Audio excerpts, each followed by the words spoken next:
Naciones Unidas hace un llamado a cambiar el rumbo de la guerra en Gaza. Aunque los camiones con ayuda han comenzado a circular a través de un muelle temporal, la ONU advierte que si la situación no mejora, la gente morirá. El presidente de Ucrania, Volodymyr Zelensky, habló acerca de la ofensiva rusa en Kharkiv. El mandatario advierte que para Rusia tomar la segunda ciudad más grande del país es muy difícil. El presidente de México, Andrés Manuel López Obrador, recibió en Tapachulas a su homólogo de Guatemala, Bernardo Arévalo. La migración, el eje principal de una reunión en la que también se trató la seguridad. Nuestro corresponsal nos contó los ejes del encuentro. Es momento de actualizar las noticias aquí en la pantalla de France 24. Sean bienvenidos, mi nombre es Juan Pupiales. Damos inicio con la guerra en Gaza. En medio de una amenaza constante de una hambruna masiva, este viernes comenzó a llegar a la franja una ayuda internacional a través de un muelle temporal construido por Estados Unidos. Se trata de una herramienta con la que se espera que ingresen unas 500 toneladas de insumos al enclave en los próximos días. Israel mantiene su amenaza sobre Rafah. En este contexto, Naciones Unidas alerta de más muertos si esta situación continúa así. Según las autoridades palestinas, 35.503 personas han perdido la vida desde el inicio de la escalada hace ya más de 7 meses.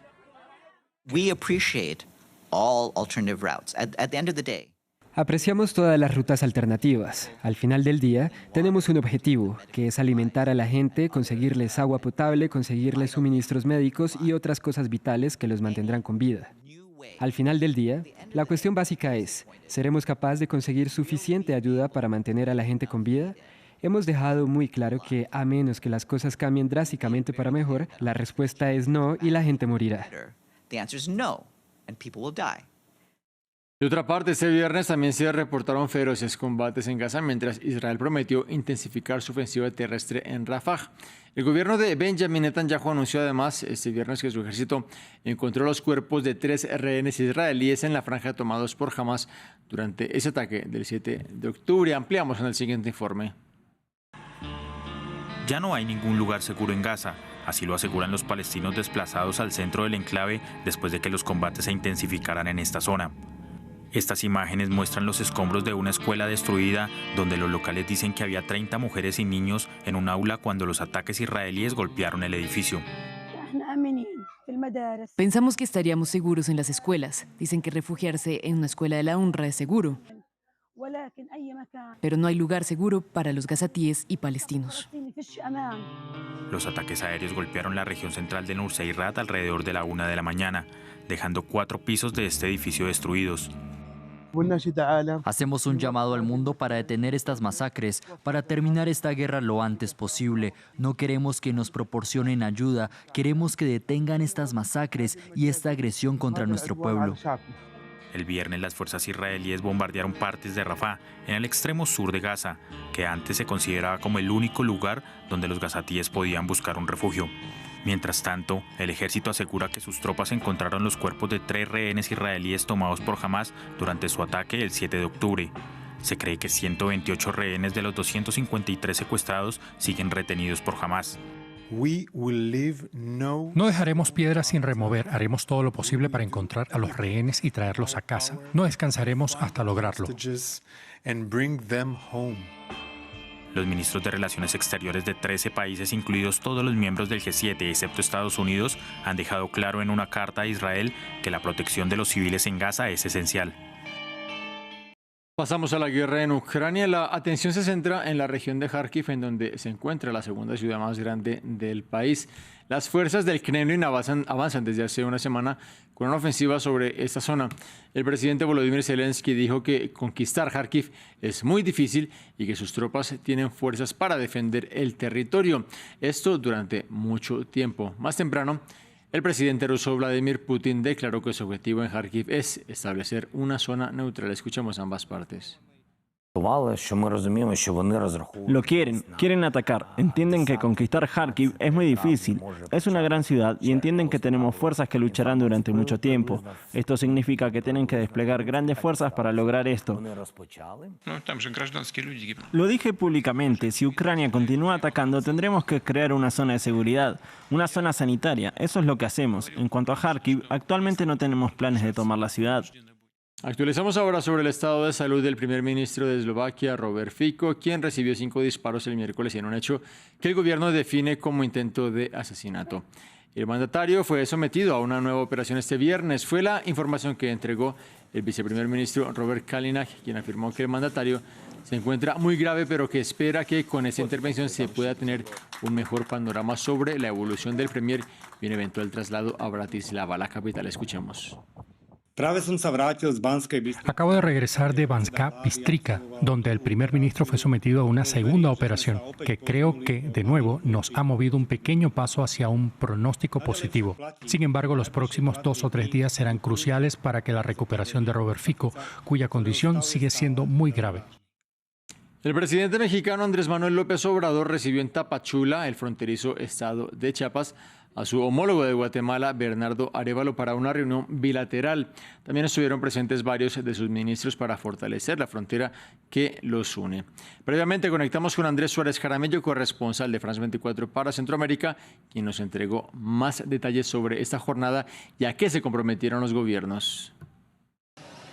A excepción de un breve saludo del presidente AMLO y el presidente Arévalo y de sus cancilleres frente a las cámaras, esta fue una reunión bilateral de México y Guatemala que destacó por su hermetismo con los medios de comunicación. El grueso de la reunión se llevó a puerta cerrada y solo hasta el final se entregó un comunicado en conjunto. En este documento, México y Guatemala destacaron los 175 años de relaciones diplomáticas que sostienen, pero con unas raíces milenarias que los unen. Y en este sentido dijeron que se trata entonces de un nuevo capítulo, una nueva etapa de cooperación, eso sí, con grandes desafíos en materia de seguridad, de migración y con multimillonarios proyectos de infraestructura. En materia de seguridad se reafirmó que los gobiernos han estado sosteniendo relaciones del más alto nivel en materia de Estado Mayor, de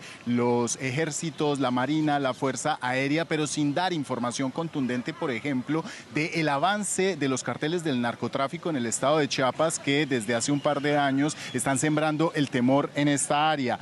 En materia de conectividad ferroviaria, México le propuso a Guatemala 2 megaproyectos, el Tren Maya y por otro lado el corredor interoceánico del Istmo de Tehuantepec, por lo cual Guatemala dijo que va a estudiar los proyectos y decidir si quiere que estos 2 trenes ingresen a territorio guatemalteco y así conectar los 2 países. En el estado de Morelos, con una tradición agrícola muy arraigada, los campesinos están enfrentando severos problemas, principalmente por la sequía que asfixia a los cultivos, pero también por la falta de apoyos del gobierno.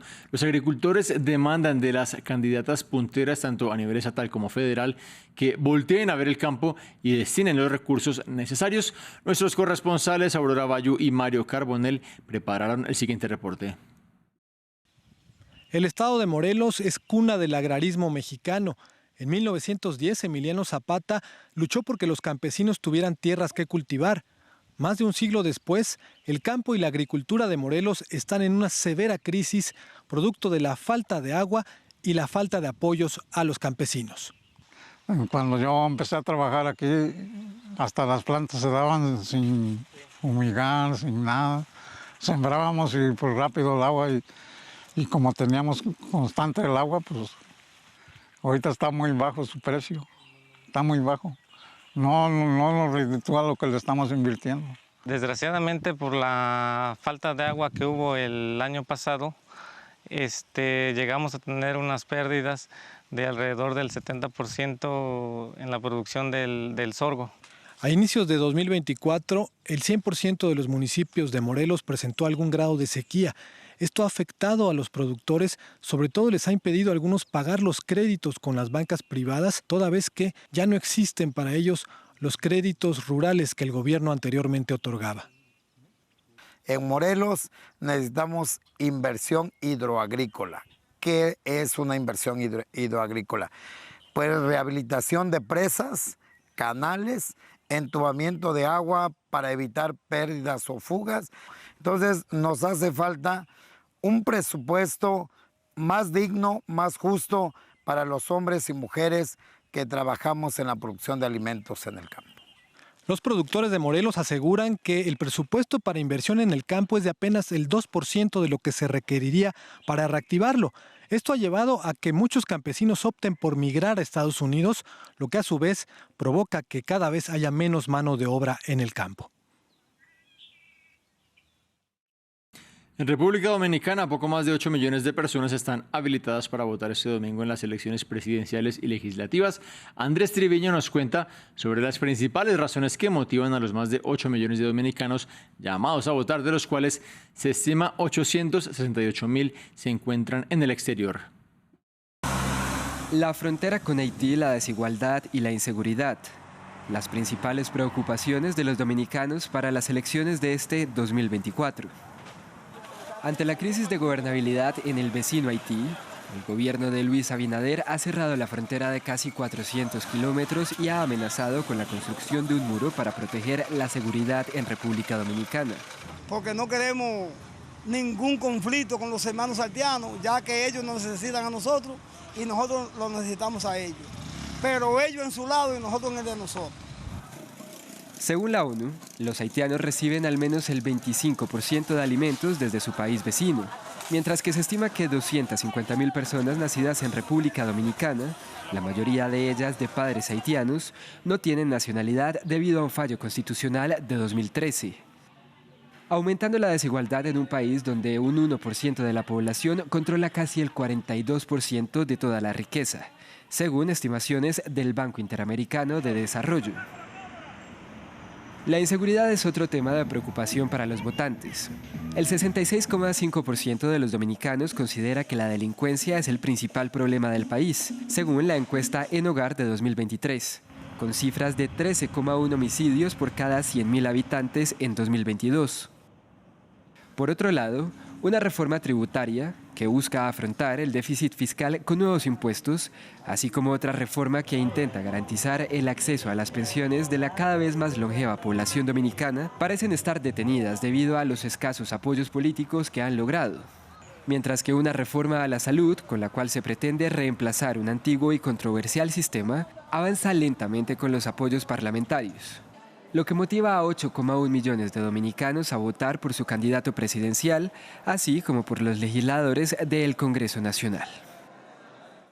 Vamos a Perú porque el Congreso rechazó 3 mociones que buscaban la destitución de la presidenta Dina Boluarte, una mandataria que esta misma semana tuvo que declarar ante la Fiscalía por acusaciones que llegan incluso al genocidio. Además, Boluarte está en el centro de un escándalo por haber llevado relojes de lujo que no declaró. Ruth Luque, congresista del partido Juntos por el Perú, quien presentó el jueves la tercera moción de vacancia contra la mandataria, nos comentó sobre los motivos que llevaron a la presentación de esta propuesta.